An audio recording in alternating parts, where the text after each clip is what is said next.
lectures on crane and crane safety awareness.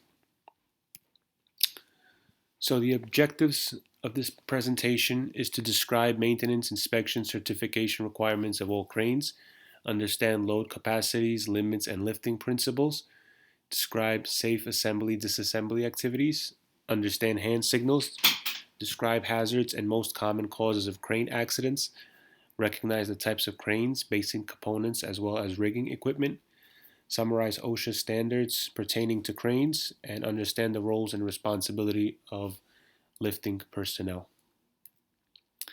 So these are the different types of crane. We have a mobile telescopic crane, crawler lattice, side lift, all-terrain, truck mounted, articulating, barge floating ship, railroad, aerial helicopter, overhead traveling, wall gantry, semi-gantry, cantilever, straddle mobile gantry, tower, derrick hammerhead, and stiff leg derrick. We'll go over in the next few slides the most commonly used cranes. So here are the most common types of cranes. So that's a crawler lattice crane, wheel mounted telescoping crane, and most popular one I believe is the tower crane.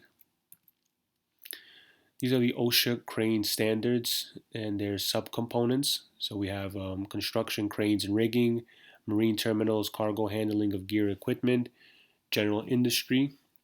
This can all be found on the OSHA website. So wind speed incorporated by the DOE reference. So conduct of operator, we have general, and we have mobile cranes and boom trucks. So what does it say here? So in the absence of crane manufacturer's instructions, let's say you don't have the crane's instructions in hand regarding maximum wind speeds for operations undertaken at wind speeds in excess of 25 miles per hour should be evaluated by a qualified person to determine if the size, shape, and weight of the load can be safely lifted. When it comes to mobile cranes and boom trucks, in the absence of crane manufacturer's instructions, maximum wind, so pretty much the same thing, should be evaluated by, the only difference between the other one is should be evaluated by a qualified person to determine if the size, shape, and weight of the load can be safely lifted. And in general conditions, personal platforms should not be used in winds greater than 15 miles per hour, electric storms, snow, ice, sleet, or other adverse weather conditions that could affect the safety of the personnel. So this is the operator qualification certification 1427, 1428. Pretty much telling you whether they're valid or invalid. Just go over now some definitions, the general components of a crane. So the crane itself consists of a rotating structure for lifting and lowering horizontal on rubber tires or crawler treads. We have the hoist is used to lift and lower the load.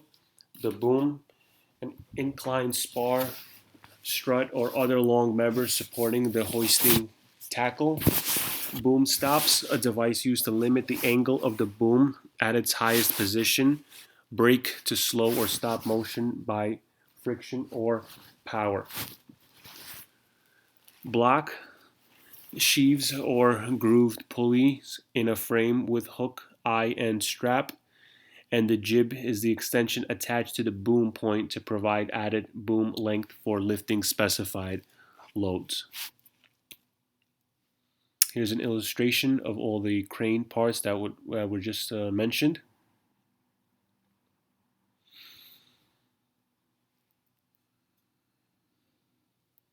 You guys can take a look at that.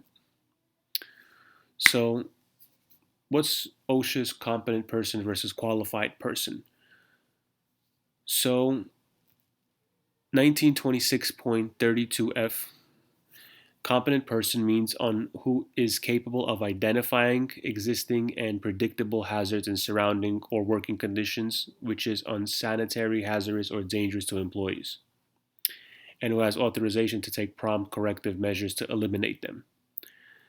Now, qualified means one by possession of a recognized degree, certificate, or professional standing, and who by extensive knowledge, training, and experience has successfully demonstrated his ability to solve or resolve problems relating to the subject matter, the work, or the project.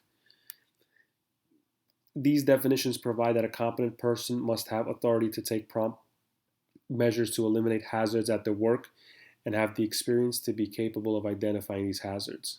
This is the reason a competent person is required under inspection requirements in 29 CFR 1926 650 and 29 CFR 1926.651. The definitions provide that a qualified person must have a recognized degree, certificate, or extensive experience ability to solve problems at the work site. So each excavation job, as in any other case, must be evaluated as to the facts relating to the needs of the competent person and qualified person. Professional judgment of OSHA must come into play by using our construction regulations where they apply.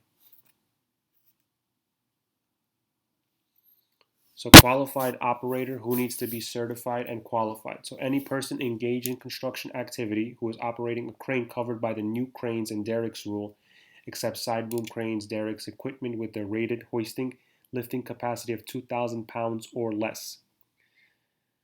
Operators of listed equipment must meet the criteria in minimum expertise described in the applicable section in subpart CC 1926.1427. Certified operator is currently recommended and expected to be required November 10, 2017. So anyone engaged in any type of crane operation must be certified. Qualified operator. When is a qualified rigger required? Employees must use a qualified rigger during hoisting activities for assembly and disassembly work. Additionally, qualified riggers are required whenever workers are within the fall zone and hooking, unhooking, or guiding a load or doing the initial connection of a load to a component or structure. So basically the work of a qualified rigger is to make sure that during the hoisting, the assembly, disassembly work, they inspect that all the hooks are joined correctly, they're guiding a load and doing initial connection of a load. So basically the whole setup and then to disassemble it, that whole process has to be done by a qualified rigger. Qualified signal person. When is a signal person required? A signal person is required when the point of operation is not in full view of the operator. The operator's view is obstructed in the direction the equipment is traveling, or either the operator or the person handling the load determines that the signal person is needed because of site-specific safety concerns.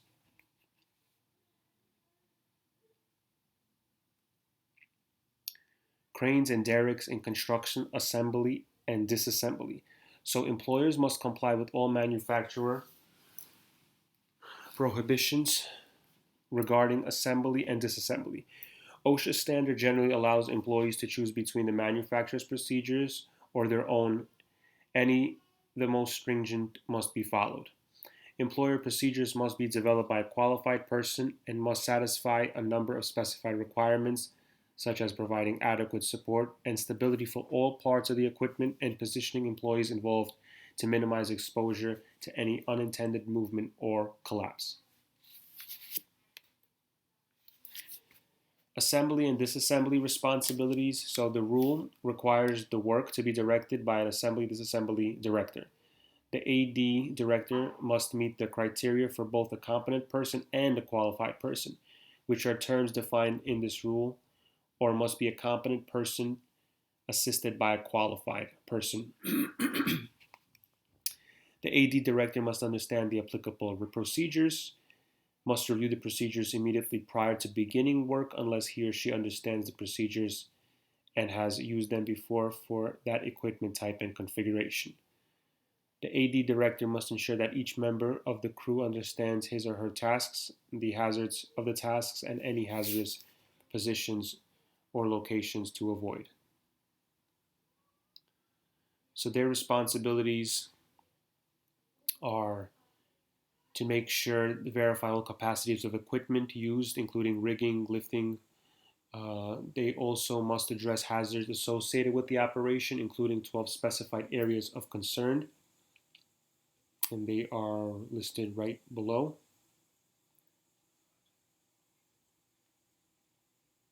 So all of those concerns have to be taken into consideration by the AD director. AD general requirements. A crew member who moves out of the operator's view to a location where the crew member could be injured by movement of the equipment must inform the operator before going to that location. The operator must not move the equipment until that crew member informs the operator that he or she has relocated to a safe position. Employees must never be under the boom or jib when pins or similar devices are being removed, unless it is required by site constraints and the director has implemented procedures that minimize the risk of unintended movement and the duration and extent of exposure under the boom.